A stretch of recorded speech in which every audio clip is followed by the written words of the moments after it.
We say thank you to our dignitaries for lighting the oil lamp. Ladies and gentlemen, we'd like to request you all to please remain standing.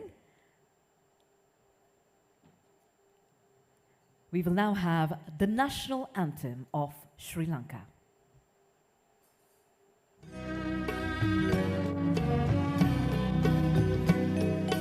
Sri Lanka Mata, Apa Sri Lanka, Namo Namo Namo Namo Mata, Apa Sri Lanka, Namo Namo Namo Namo Mata,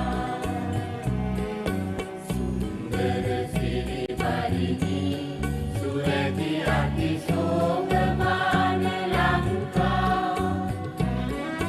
Danya Danya Nikaman Pala Guru Kiri Jaya Bhumi Ramya, Apa Hata Sapa Siri Sekta Sadhana, Jivana Mata, Ili Ganu Mena Apa Bhakti Puja, Namo Namo Mata, Apa Sri Lanka, Namo Namo Namo Namo Mata, Upave Apa Vidya, Upamaya Apa Satya,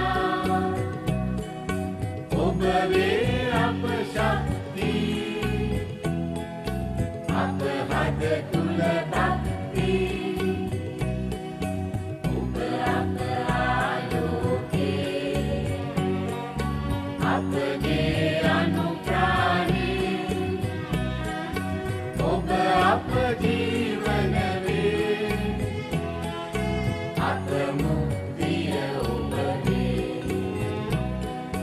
Nava Jivana Gemine, Pitina Apa Kubudukaran Mata,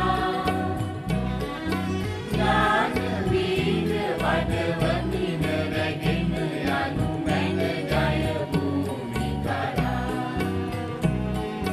Chitra Mavata Kedaru Kalabalina, Yamu Yamu Vinopama,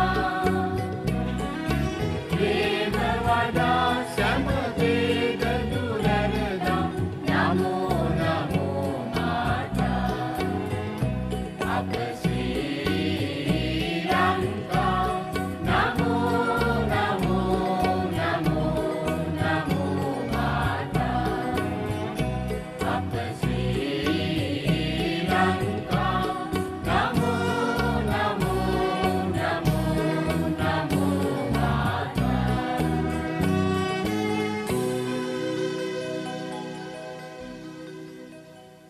Thank you, ladies and gentlemen. You may please take your seats now.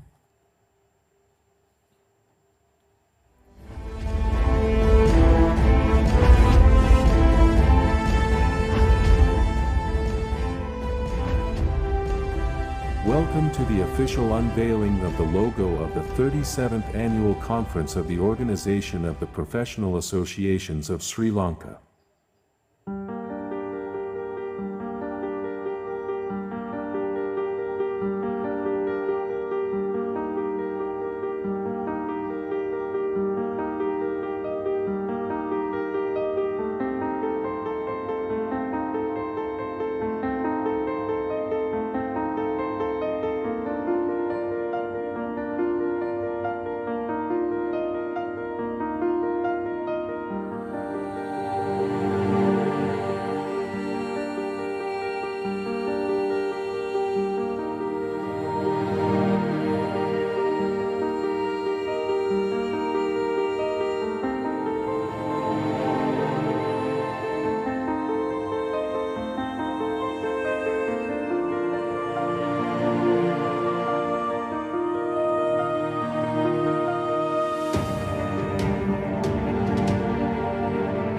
This logo symbolizes the unity and empowerment of the Sri Lankan people, representing the collective strength that drives success and triumph. It embodies the power of collaboration and shared efforts, ensuring the nation's rise towards economic growth, stability, and prosperity. The logo reflects a deep optimism for the future, signaling a brighter tomorrow for Sri Lanka.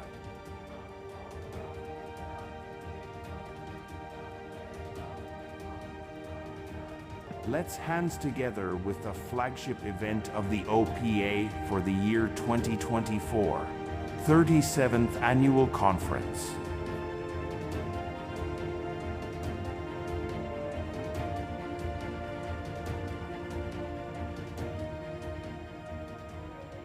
The Organization of Professional Associations of Sri Lanka, widely known as OPA, takes center stage as the apex body representing 52 esteemed member associations with over 60,000 professionals from 34 professions. The OPA commands a powerful presence, fostering a platform where expertise and experience converge to drive the progress of professionals and the nation alike. For nearly half a century, the OPA has been at the forefront of empowering professionals and providing them with a powerful platform to contribute their skills, knowledge, and experience for the betterment of our country. Established in 1975, the OPA was founded as a professional body to cater to the country's growing need of professional opinions and to assist the government in good governance. It has been the unwavering voice of the professional community, actively engaging in matters of national importance.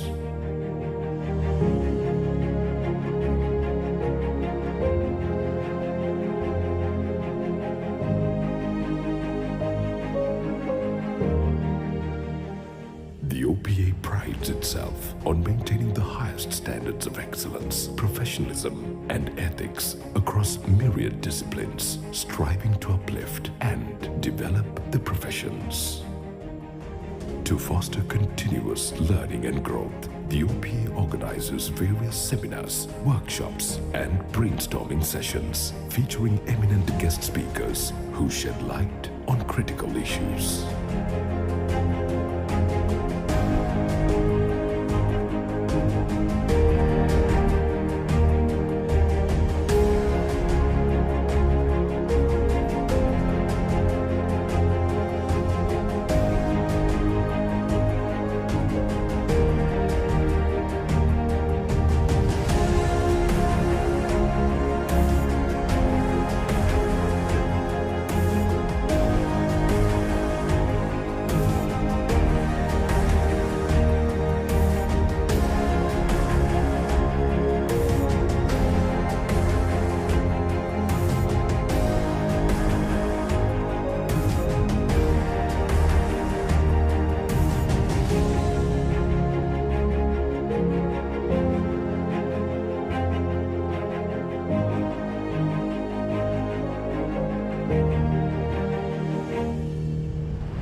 It gives me great pleasure as President of the Organization of Professional Association of Sri Lanka to acknowledge the work done by the OPA throughout this year.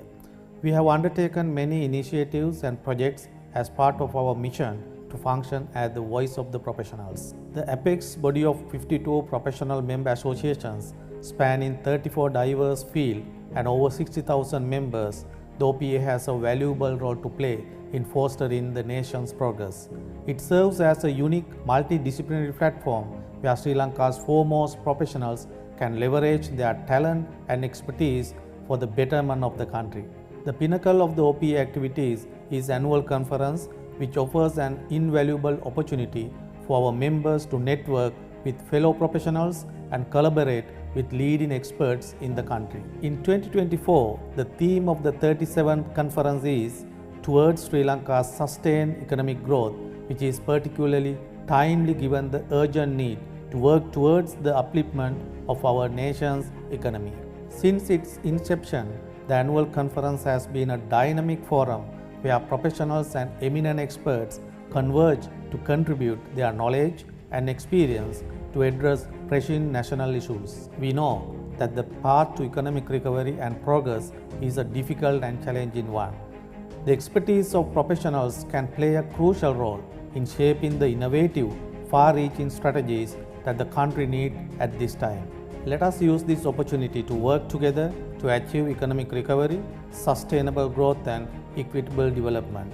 By upholding the highest standards of professionalism, we can promote innovation, excellence and elevate Sri Lanka to new heights. I would like to offer my best wishes to the OPA as it continues to work for the advancement of the professions and the nation. The annual conference is the OPA's flagship event, bringing together eminent experts and members for 2 days of insightful discussions on issues of national importance. Leading experts share their knowledge during technical sessions, and the outcomes are conveyed to the government and the relevant authorities for consideration.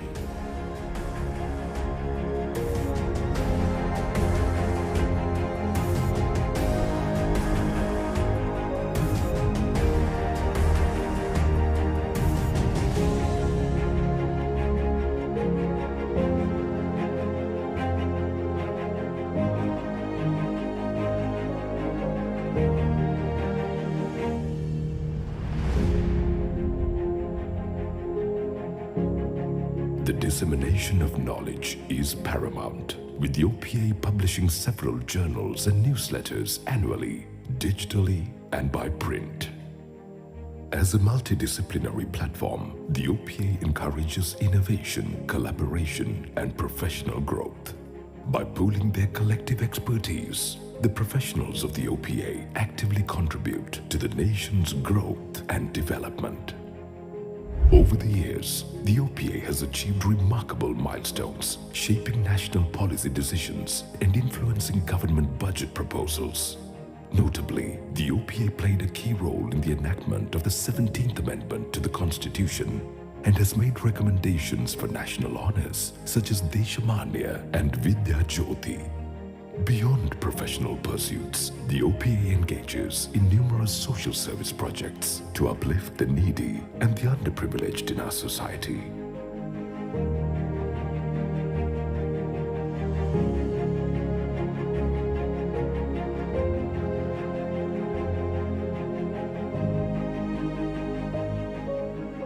From its humble beginnings, with 10 founding member associations, the OPA has grown exponentially, showcasing its impactful leadership within the Sri Lankan professional sector.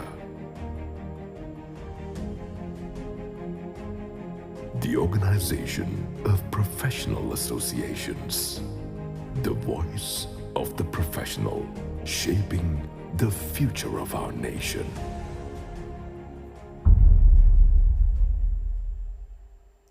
Well, ladies and gentlemen, I do hope you enjoyed that insightful look into the journey and the achievements of the Organization of Professional Associations of Sri Lanka.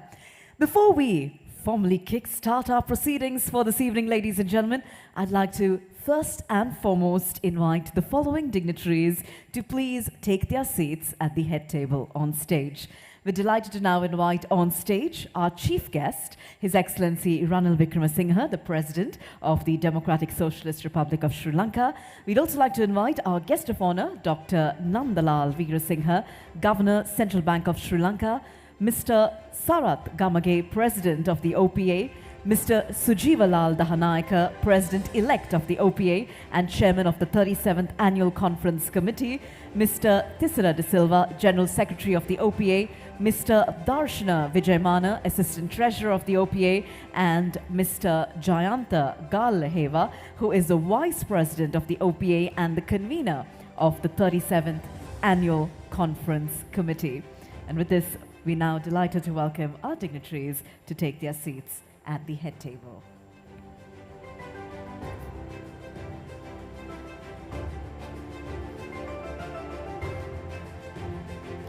With that, ladies and gentlemen, good evening to all of you yet again, and a very warm welcome to the inauguration ceremony of the 37th Annual Conference of the Organization of Professional Associations of Sri Lanka. Ladies and gentlemen, as many of you in the audience will certainly be aware, the Organization of Professional Associations of Sri Lanka, or OPA, is the apex body for professional associations across our island. The OPA is a very unique platform. It encompasses 52 member associations and 34 professions, and it brings together a diverse and dynamic community of over 60,000 professionals.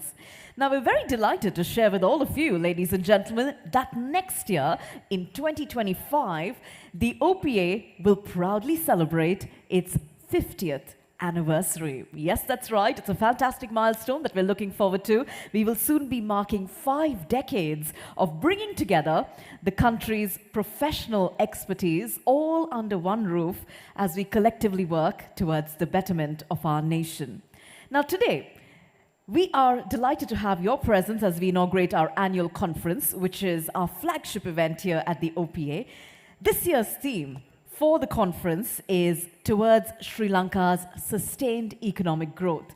And as you will agree, this theme rightfully reflects the OPA's commitment to the nation's development. At this conference, over the course of today and tomorrow, we will be privileged to have with us distinguished speakers and thought leaders who will share with us their expertise as they give us the tools, the knowledge, the ideas required so that we may be able to use them in our workplaces and strengthen our nation's economic foundation. With that being said, this conference certainly promises to be a wonderful exchange of ideas and insights. And without further ado, let's now get started with our proceedings. To now do the honors, ladies and gentlemen, of delivering the welcome address, it's my pleasure to invite to the lectern the President of the Organization of Professional Associations of Sri Lanka. Ladies and gentlemen, please put your hands together for Mr. Sarath Gamage.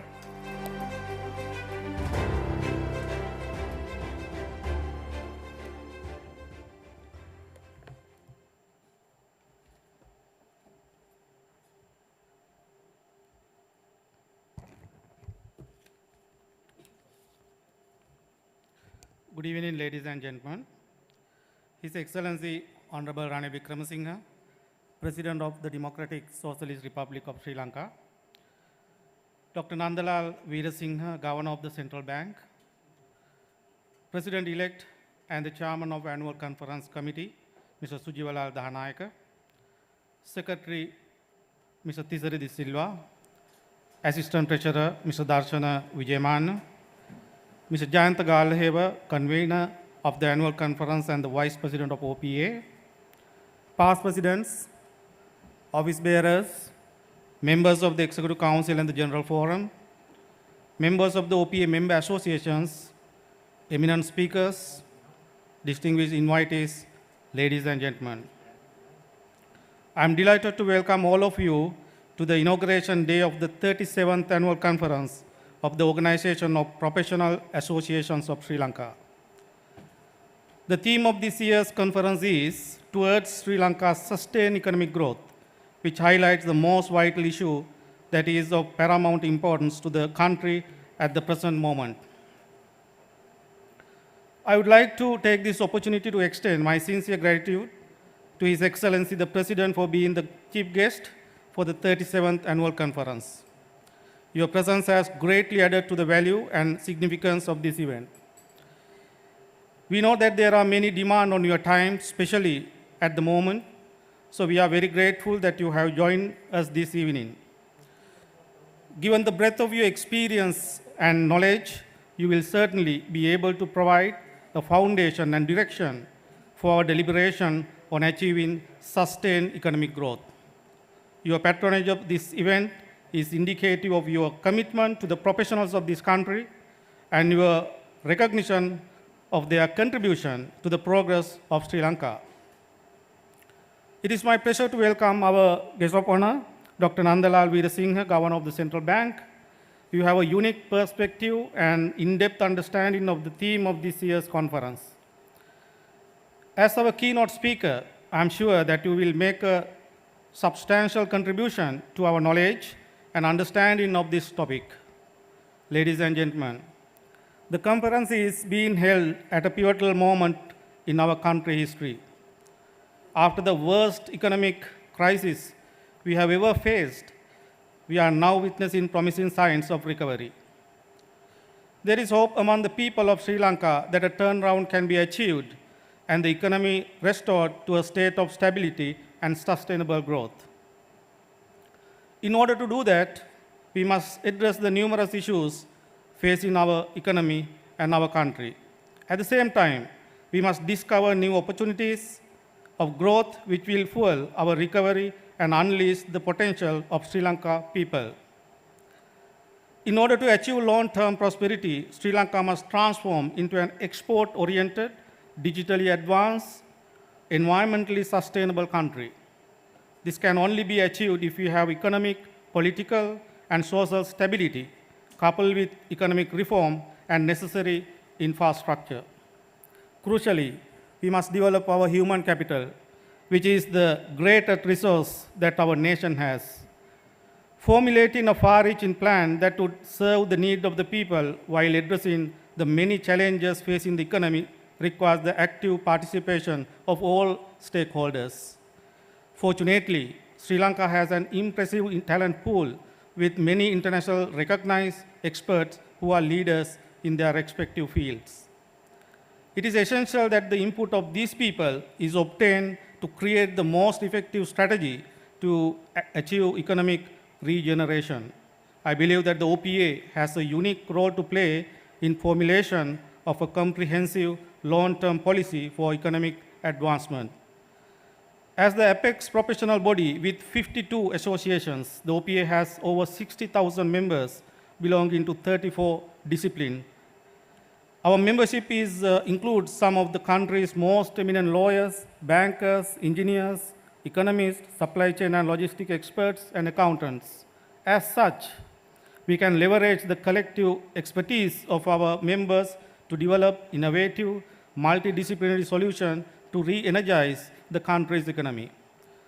Over the past year, we have presented several concept papers to the authorities and participated in parliamentary subcommittees, among other initiatives, to contribute to the national discourse. At this annual conference, the second day will be devoted to a series of technical sessions. Some of the most eminent experts in the country from public service, academia, and industry will participate in these sessions. These guest speakers will certainly have a great deal to share with the attendees.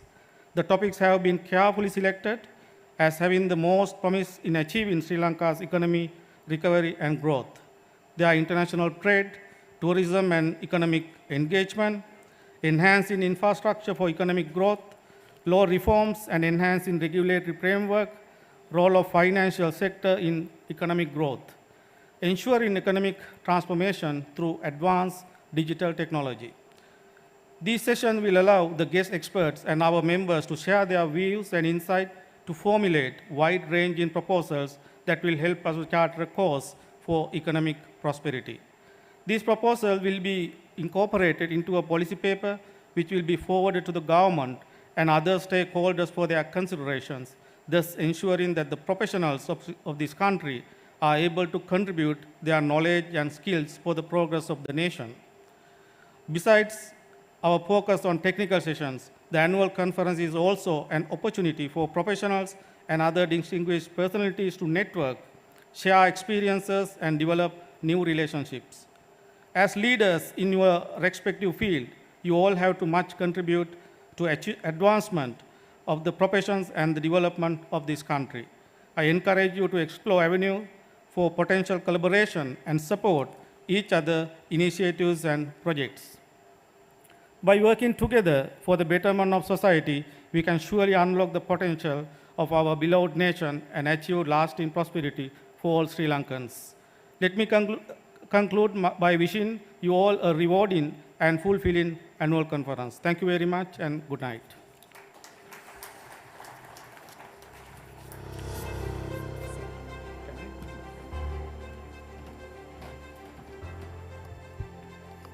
We say thank you very much to our President, Mr. Sarath Gamage, for that very insightful opening address and setting the tone for what promises to be certainly an educational and engaging conference.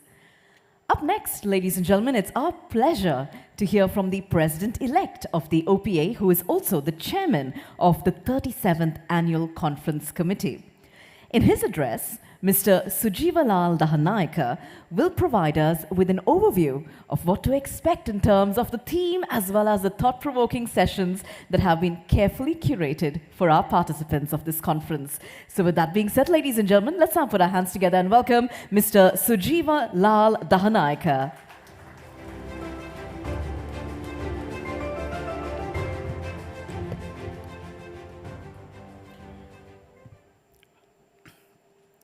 Honorable Ranil Wickremesinghe, President of the Democratic Socialist Republic of Sri Lanka, Mr. Nandalal Veerasinghe, Governor of the Central Bank, President of OPA, Mr. Sarath Gamage, General Secretary, Mr. Tisera de Silva, Acting Treasurer, Mr. Darshana Wijayamanna, Mr. Jayanta Gallaheva, Convener of the Annual Conference Organizing Committee, past Presidents, Office Bearers, members of the Executive Council and the General Forum, delegates of the OPA member associations, eminent guest speakers, sponsors, and ladies and gentlemen. It gives me great pleasure to welcome you to the inaugural of the 37th Annual Conference of the Organization of Professional Associations of Sri Lanka. It is an honor to have you with us for this momentous event.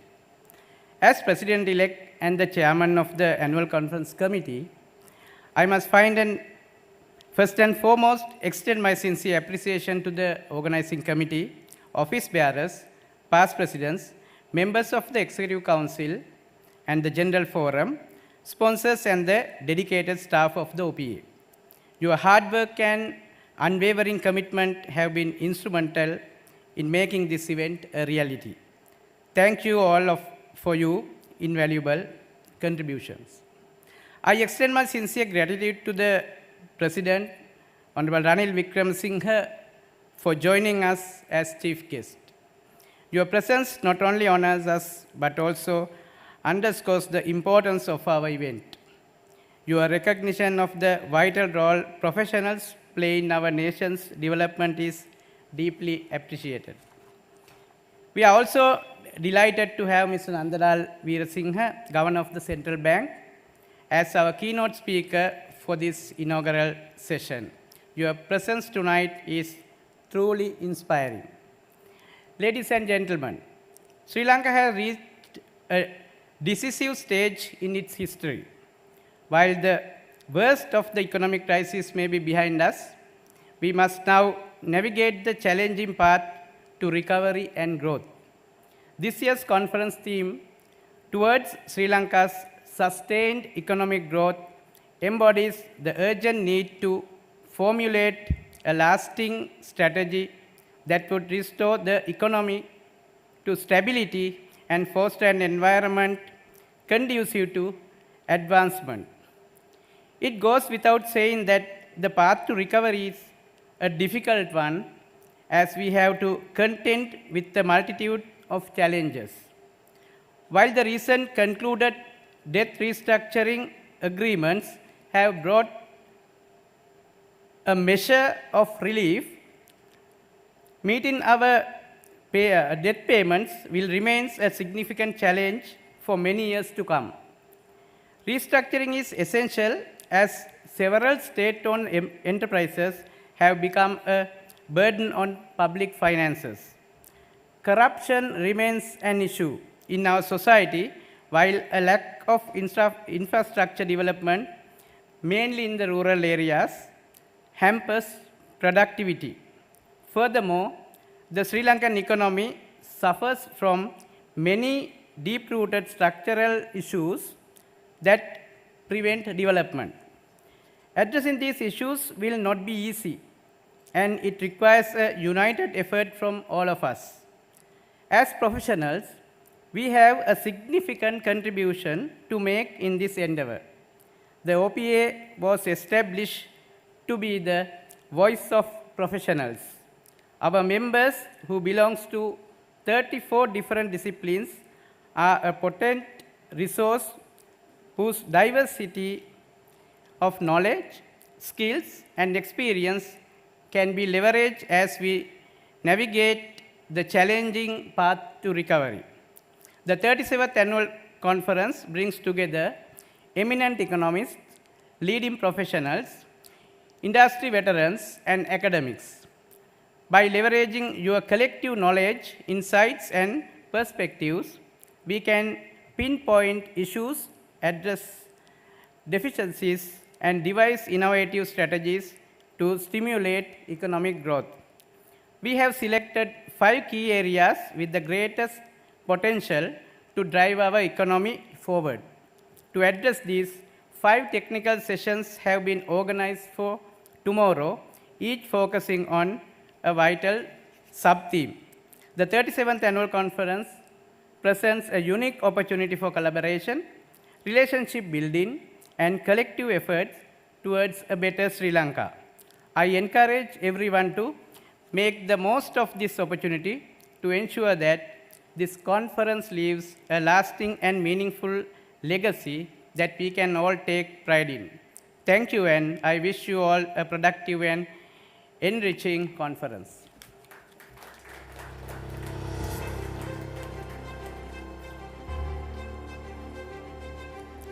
Thank you very much to Mr. Sujivalal Dahanaika for sharing with us what we can expect at our 37th annual conference, and I'm sure we're all looking forward to the remarkable sessions that lie ahead.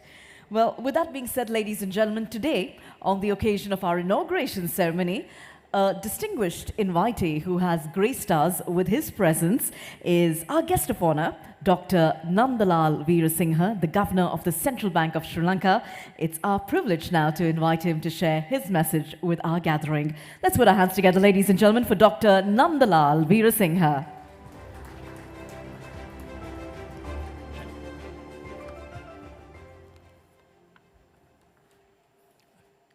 Good evening, Honorable Ranil Wickremesinghe, President of Sri Lanka, members of Organization of Professional Associations of Sri Lanka, ladies and gentlemen. It gives me great pleasure to joining you all today at this event, and I extend my best wishes to the OPA on the occasion of annual conference themes Sri Lanka's sustained economic growth. I think it's very relevant and timely topic. This gathering comes at a pivotal moment as Sri Lanka emerges from one of the most challenging economic crises in its post-independence history. Despite these hurdles, the economy has regained its normalcy to a great extent within a short period. This progress is not by chance, but is the result of coordinated, transparent, and robust measures undertaken by the Central Bank of Sri Lanka and the government, supported by numerous public and private stakeholders, even like OPA, as well as international agencies and lenders and our creditors. The key driver of our progress has been restoration of macroeconomic stability, achieved through a sound monetary policy measure, strong fiscal consolidation measures, and implementation of long overdue structural reforms. These efforts have created a conducive environment for growth for us to move forward. Consequently, the Sri Lankan economy broke a 6-quarter streak of contractions in the second half of 2023 and has recorded positive growth since then.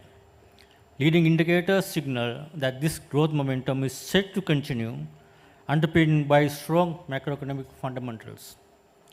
On the inflation front, Inflation, which had peaked at all-time high in September 2022 to 70%, reverted to single-digit levels within a year as a result of monetary policy tightening, and inflation remained closer or below the targeted levels since then.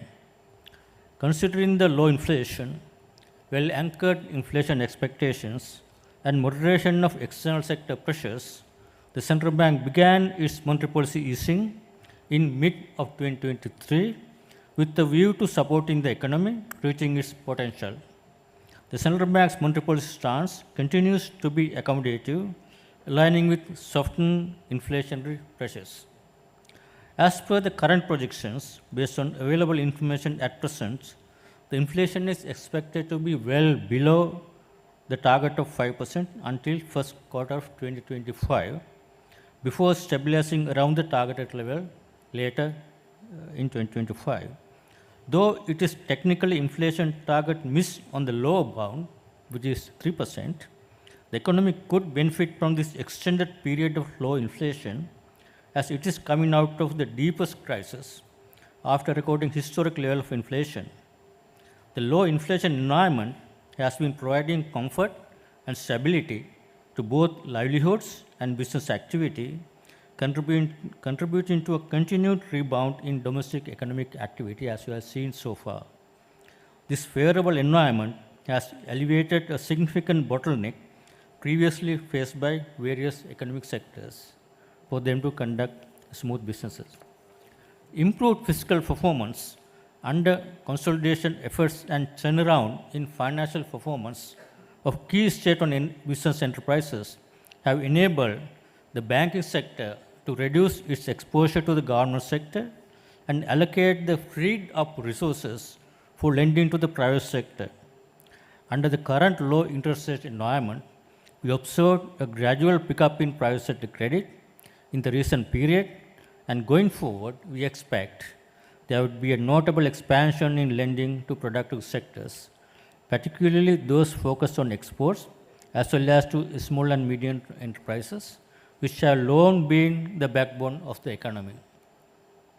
I wish to emphasize that the enactment of Central Bank of Sri Lanka Act in September 2023 was a milestone achievement, enabling the formal recognition of flexible inflation targeting as the central bank's monetary policy framework, complemented by flexible exchange rate policy. Additionally, increasing autonomy of the central bank has been accompanied by enhancing accountability towards the parliament and the general public for the central bank's policy actions. The independence of the central bank has been reinforced by limiting monetary financing and ensuring independent decision making without the influence from the fiscal authorities, thereby strengthening both monetary policy formulation and governance and accountability.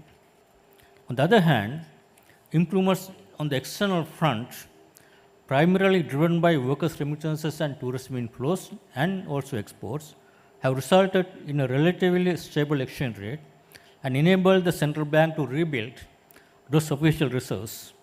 Moving forward, the expected inflows from the service sector are expected to sustain this positive momentum in the external sector and provide a buffer against external shocks.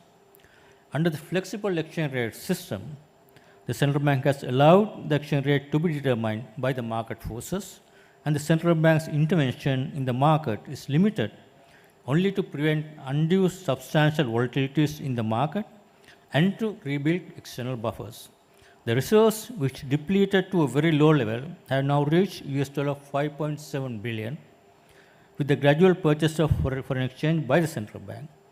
External sector stability support enhancement of market sentiments. In fact, this year and last year, both years, there will be a first time annual current account surpluses on the external sector would be recorded, first time in the history of this country. On the fiscal front, positive impacts of fiscal policy reforms are becoming evident in the government's finances, marked by a significant increase in tax revenue collection, while the implementation of cost-reflective pricing mechanism has helped improve the financial performance of state-owned business enterprises.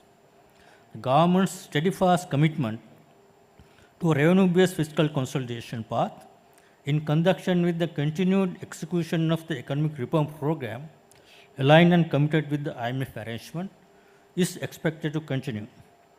Since most of the tax policy reforms are front-loaded in the reform process, the revenue enhancement in the forthcoming period would be more focused on improving tax administration and widening the tax net rather than increasing taxes.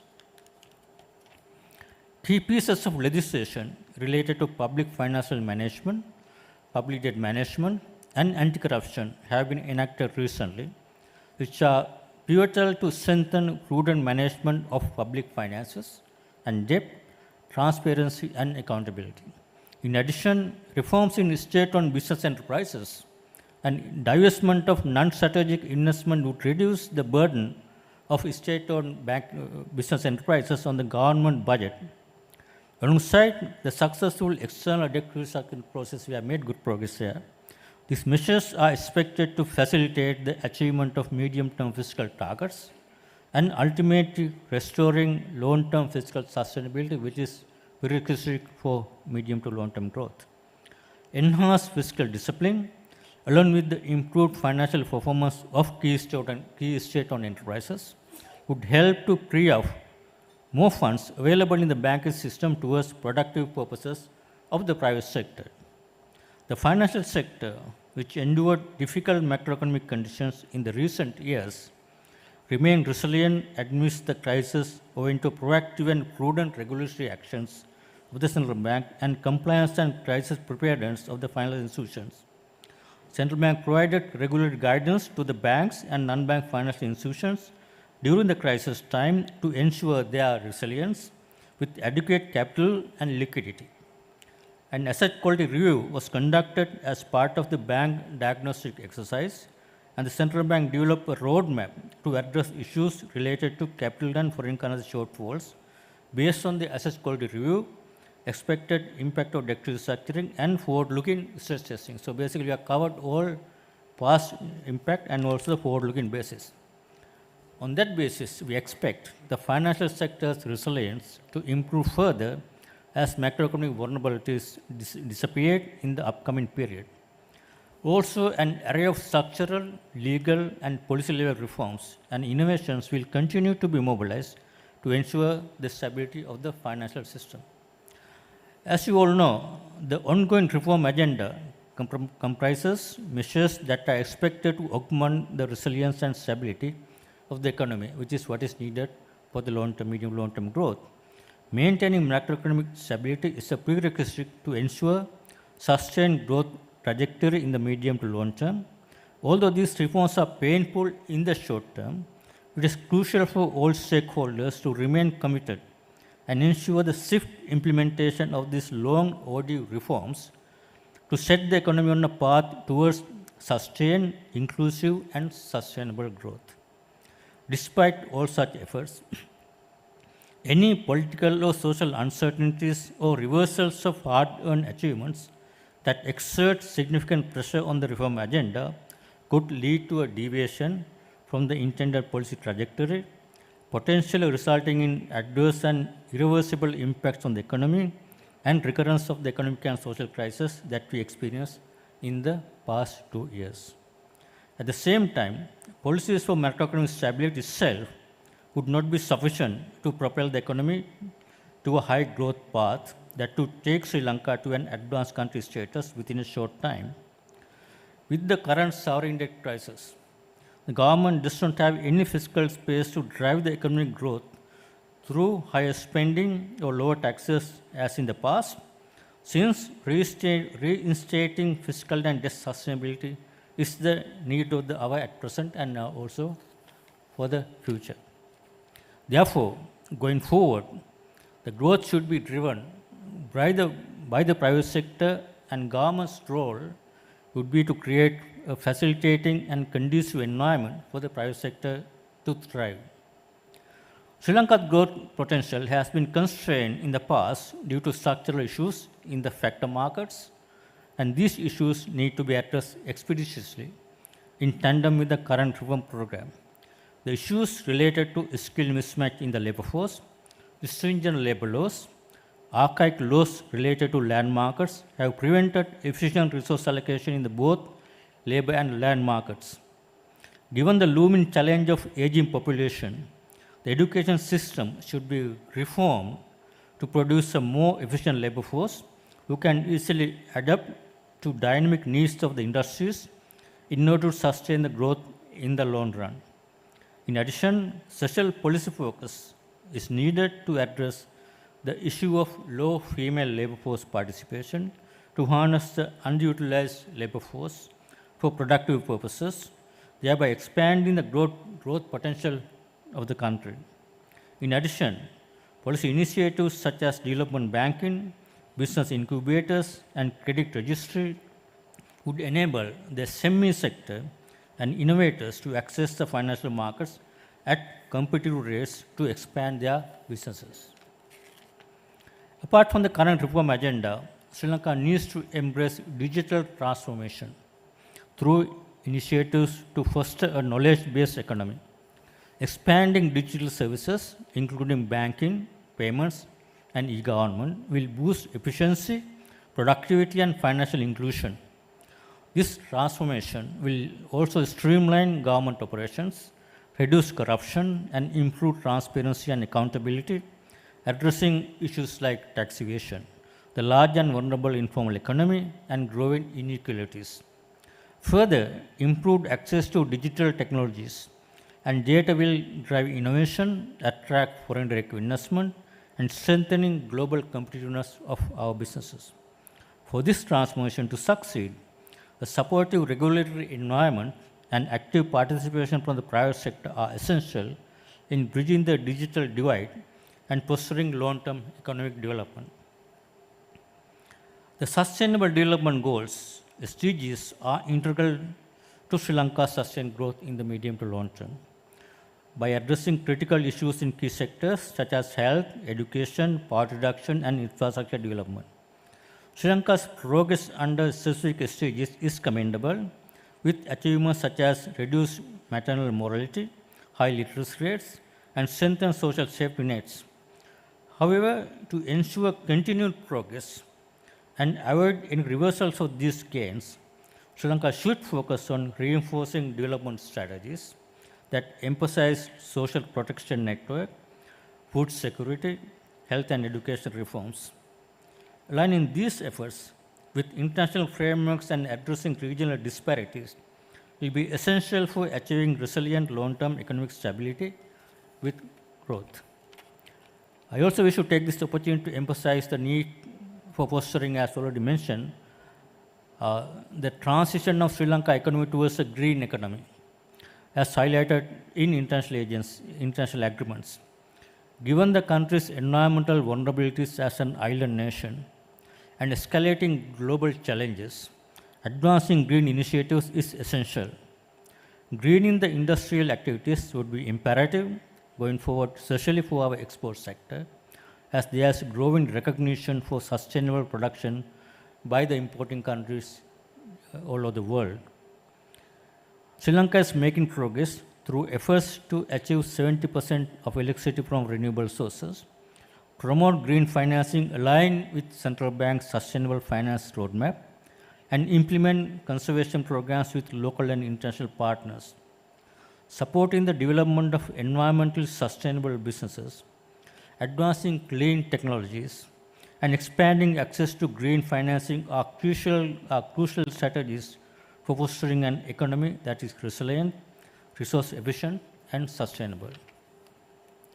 Finally, in final remarks, Sri Lanka has rebounded faster than expected from the economic crisis.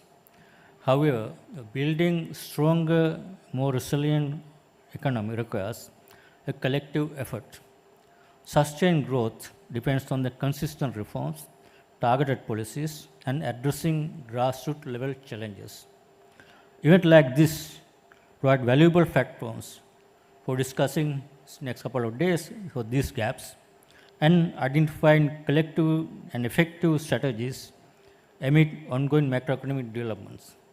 To ensure the success of these efforts, it is imperative that professionals across various fields, like all of yours, actively engage in creating a resilient and prosperous future for Sri Lanka.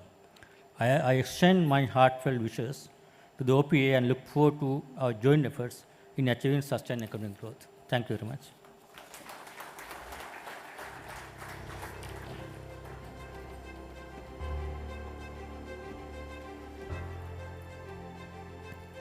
Thank you very much to Dr. Nandalal Veerasinghe for sharing with us your message, and we're deeply grateful for your presence here today as our guest of honor.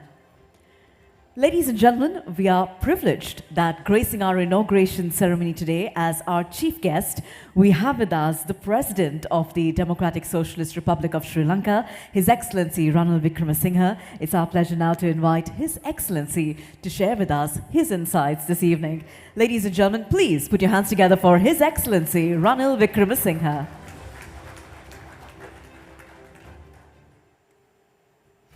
The President of the OPA, the President-elect of the OPA, the Governor of the Central Bank, the office bearers of the OPA, distinguished guests, and friends. It gives me great pleasure to address this audience, especially as the elections are due. You're talking. We've been discussing a topic which is the current one as a government we are dealing with. The governor of the bank, Dr. Veerasinghe, has explained to you in detail what has taken place. So I will not seek to cover that.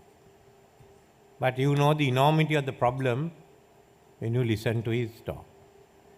Also, we've been lucky that we've done a turnaround so fast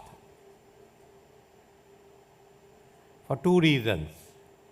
One, I had a good team that helped me to put the economy into order, which includes Dr. Veerasinghe. Secondly, we didn't go to argue. In a way, I may not have allowed too much of argument to go on. We took the decisions and went ahead. I didn't want to be like Greece. They came to an agreement, then they had the election, then they had a referendum where 60% rejected the agreement, then the economy collapsed again, then they went back, and at the end of it, VAT, which was 13 points, became 23 points, 23%. It took them 10 years to recover. I wanted the recovery to be as fast as possible. And that's what we have achieved. So if you are to sustain economic growth, addition to what was said by the governor, there are two things which I consider essential. Firstly, stick to the agreement that you have made with the IMF. As if you ask him, it was not easy. We had to discuss it. We had to deal with a number of parties.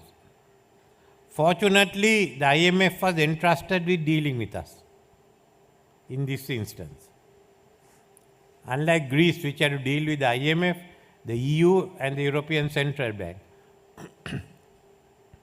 to start the negotiations. So we had the discussions with them. Then we also had to discuss with the two associated institutes, World Bank and the ADB. But then we had to deal with our creditors. 17 of them. Some of them were in the 18 of them. Some belong to the Paris clubs, others didn't, including India and China. Other than China, others opted to join the Paris club and become the official creditors committee. China stayed separately. So in fact, we were having two discussions, and each side was suspicious that we were giving advantage to the other side. So that's the discussion we had to deal with. And at the end of it also, we had discussed with these two groups. But remember, this is not over. We still have to discuss with our the bondholders, the private creditors. That's ongoing. In addition to that, we have a case filed by the Hamilton Reserve Bank, which we have to deal with. So you know how complex it is. But nevertheless, the agreement we reach, we must respect. However difficult it was, and it did impose hardships on the people of Sri Lanka, it has taken us out of the crisis. And we can see hope. We can see growth. And the strength in the economy has also brought relief to the people. When we looked at the energy prices and the reforms we had to do as the prices shot up, everyone was at the government and at the IMF. Today it's different. The prices have come down or is stabilizing itself, especially the gas cylinders. So I took the cylinder as my symbol. So this agreement must be maintained. There are those who say we must do away with it. Those who say we must change it. How do you change it? No one is going to change it because we say so. They have looked at the economy of Sri Lanka and we agreed the path to stability. What should be done? In return, we have been given relief. I think if you look at the discussions, when you take the interest relief alone, it's about $10 billion. And it's stretched till 2042, giving us time to readjust ourselves. So all of them must agree. This is not a question of some people saying talking to the IMF. You have to talk to the IMF, you have to talk to the ADB, you have to talk to the World Bank, you have to talk to 17 countries including US, UK, France, Canada, India, Japan, South Korea, like that, Saudi Arabia. Then you have to go and talk even with Hungary. Now you will want to know why Hungary, because they have funded some water projects in Sri Lanka. Their firms wanted to come here, they funded it. So you have to go and talk to Hungary. In fact, we have to go around and speak to all of them to sign the agreement in time. So these are the people you deal with. Then you have to talk to the bondholders. So those who say we are going to talk to the IMF and adjust it, begin with, don't know anything of how you are going to deal with this issue. They don't even know the people we have to deal with. That shows the depth of ignorance of people who think they can fix it. Secondly, we have to transform ourselves from an import-dependent economy to a highly competitive, export-oriented economy. That is what we have to do. We have to do the transformation. That's the challenge we have. I know we can succeed if we get ahead and go down the correct path. We have already passed the 4 main laws that are required. The Public Debt Management Act, the Public Finance Act, the Central Bank Act, and the Economic Transformation Act. Now, for the first time, policy is put down as a law, so you can't change it. Just because the minister changes or the president changes or the prime minister changes, you can't change it. You must go before parliament. And the basic principles are laid down there. So this is where we start. Leaving aside the policies and the policies, the question next comes, okay, you call us, you want us to be a export-oriented economy. Where do you find the exports? Where do you find the markets? To begin with, the export economy will be competitive. But we also want our economy to be a digital economy and a green economy. On that basis, become competitive. Firstly, is increase your productivity. Whichever field you are in, increase your productivity. become more competitive. Increase the markets where you have already entered. It's like apparel. But where do we increase the markets? We can't become one of the, we can't go back to being a low-wage apparel industry. That's over for us. Go to Bangladesh, go to Myanmar. We can't be that. Then we must try to reach to the high end gradually. It also means backward integration. More fabrics can now be made here and more designers. So that's one way. So the existing ones. How do you add value to your tea? That's another way. But then new areas. The new area, one we've identified and we are promoting is agriculture. First, modernize the agriculture. Look at the export agriculture. Why are we talking agriculture? The world's population will increase by another 2 billion by 2050. And they'll have more money in hand. Now that's that 2 billion we are running after. Not the whole 2 billion, a small part of it. That's enough for us. So go in. We feel there's a lot of land, at least about 300,000 acres that can be put under cultivation. We will have the regional companies that are efficient. Much more land to be given. In Mahavali, there's System A, which has been untouched. There's a part of System B not being utilized. And a small part of System C, money spent, not utilized. Look at it. Many other areas.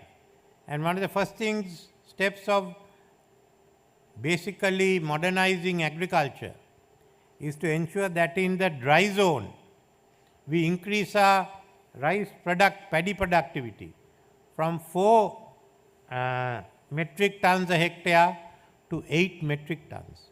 We become competitive. But more than that, once you do this, all the paddy land in the wet zone becomes available for other crops. That's a big amount. Just imagine focusing on crops around Katunayaka Airport in Gampaha, Colombo, in part of Kagalle and part of Kurunegala. You're by the airport or you're by the port.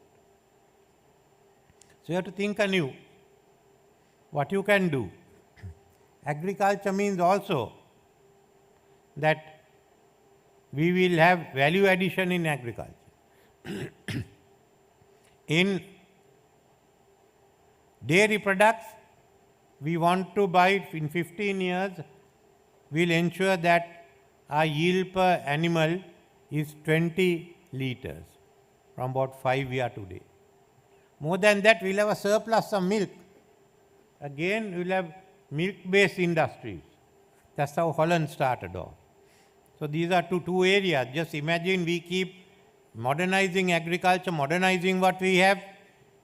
Over 20 years, that itself will drive all the technology that is required, new training for farmers. So that's one area. Secondly is tourism. From 2.5 million tourists to 5 million. And from $150 a night to $400. Just imagine how it will increase. New hotels, new activities that will come out of tourism. These two alone will absorb a fair amount of the unemployed. And we are an aging society. Nothing to stop aged people from either doing agriculture or being part of the tourist system. We have to look at work that we can do. So these are two new areas that we are looking at. Developing our logistics. More than that, going for manufacture, not the low end. Go for the more technology intensive ones, train them, go ahead. Some will say automation, semi-automation, we won't have jobs. I would say, first get your foreign exchange. You can always find the jobs. As it was said in the old Anuradhapura period, people engaged in agriculture and paddy farming. Not all the time. So the kings got them to build the Agabus the rest of the time. That's one way in which you kept your population was occupied. Otherwise, to build the canals and to clean it out. We can always, I think, if there's money, you can find ways. And our people, anyway, I think we need not worry too much. Automation will not be a problem for us. Because at our wage rates, we cannot compete with the low wage economies. So this is the way. As you keep training more and more people, there will be more and more automated industries coming to the country. We are looking at the whole field of technology, digitalization. I've been talking with SLASCOM at the Indian NASCOM. How do we go ahead? This is something we are used to. Use the other technologies like AI. We are now planning to have 4 more universities of technology. While we increase the technological courses, we look at 4 more universities coming in technology. So these are some of the other areas. We produce the human resources and then we can look at it. So let's start this process. I can think of many more, but I am telling you how we start. You all will find more. It's making the start that is difficult. But we have the talent. Where do I find the talent? If each of you go home and look at the mirror, that's a part of the talent we have. Just go home and look at the mirror. Then you realize the potential we have. We start from there. What is here is good enough. If you have to supplement, okay, people can come abroad. Maybe Sri Lankans out there, diaspora, maybe foreigners who want to spend 4 or 5 years. Doesn't matter. Let's learn from them. We must improve our education system. We have enough business people. So I looked on the professionals and the business people. From them, let's start. Let's go ahead. We must take a challenge.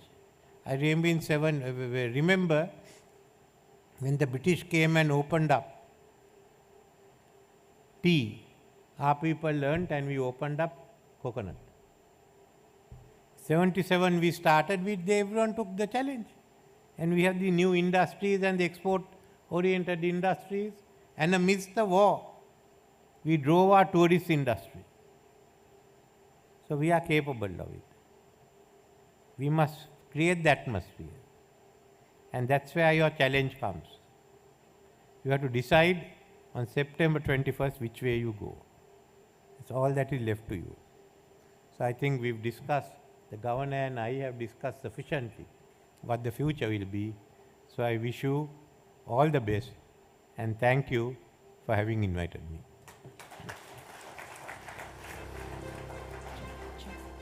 Check. So we invite you to please remain right here in front because we would like your presence as we have a few important tasks to complete. May I now invite the entire head table to please join His Excellency the President right here in front of the stage.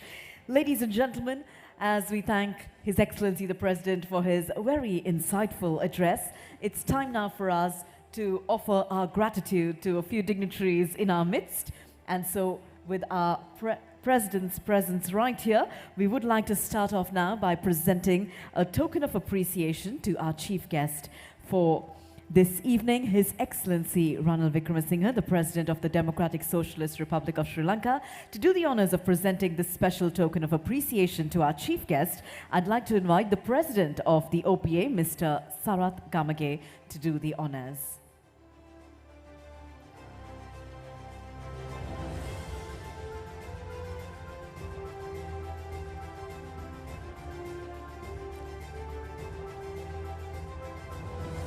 Ladies and gentlemen, let's put our hands together as we say a big thank you to His Excellency Ranil Wickremesinghe for gracing our occasion today as our chief guest.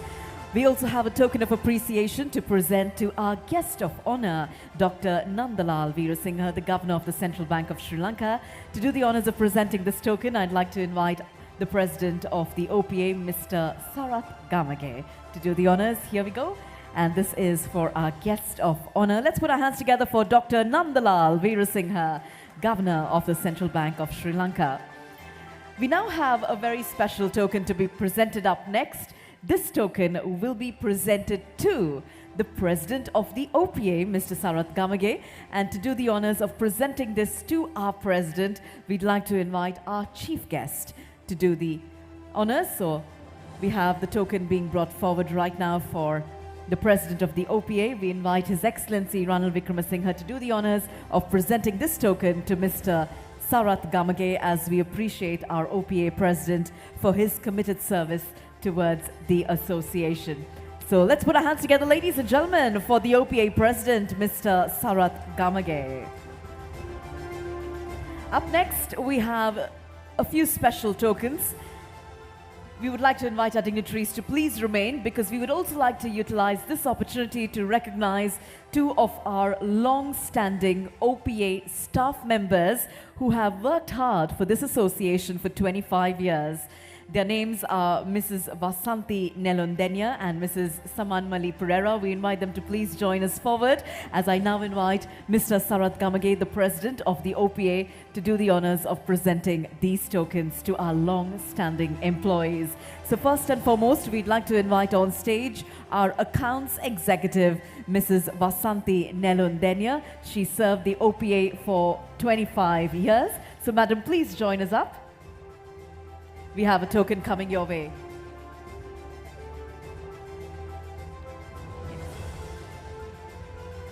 That's right. And this token will be presented, of course, by Mr. Sarath Gamage, the President of the OPA.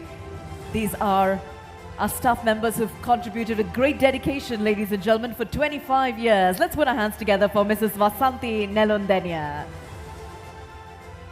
And joining us up next is Mrs. Samanmali Pereira, who is our Accounts Assistant and Junior Executive. We congratulate her for 25 years at the OPA. Let's put our hands together, ladies and gentlemen, for Mrs. Samanmali Pereira. Thank you very much to our dearly treasured, long-standing employees. We invite our dignitaries to please remain. We have yet another task that we would like to complete right now. This time, we are delighted to present the launch of the OPA Journal. This invaluable resource has been edited by our editor, Major General Renaka Udavatta. I'd like to invite our editor to now please join us up on stage. This journal, ladies and gentlemen, is our annual publications. It got contributions by professionals from various member associations. We've got 15 brilliant articles, and the journal is sure to be a highly insightful and worthwhile read. So let's now invite our President, Mr. Sarath Gamage, accompanied by the editor of the journal, Major General Renaka Udavatta, to present the very first copy of the OPA Journal to our chief guest, His Excellency Ranil Wickremesinghe. Let's put our hands together, ladies and gentlemen. That's the very first copy of our annual journal. I now invite the editor, Major General Renaka Udavatta, to do the honors of presenting copies of this publication to the rest of the dignitaries on stage. Let's put our hands together, ladies and gentlemen. This is the OPA Journal. And as we present them to the dignitaries on stage, we'd also like to inform all of you, ladies and gentlemen, that in a couple of moments from now, we will have copies of our annual journal being distributed in the audience as well. So all of you can take a look for yourselves.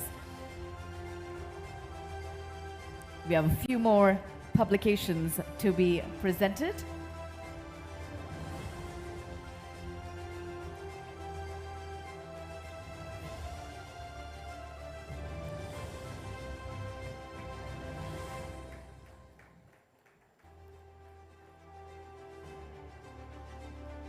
And with that, we say thank you very much. We say thank you to our chief guest for joining us here today, ladies and gentlemen, as His Excellency Ranil Wickremesinghe leaves our audience. Let's put our hands together as we thank him for his presence. Thank you very much to you, Your Excellency the President, for joining us here today.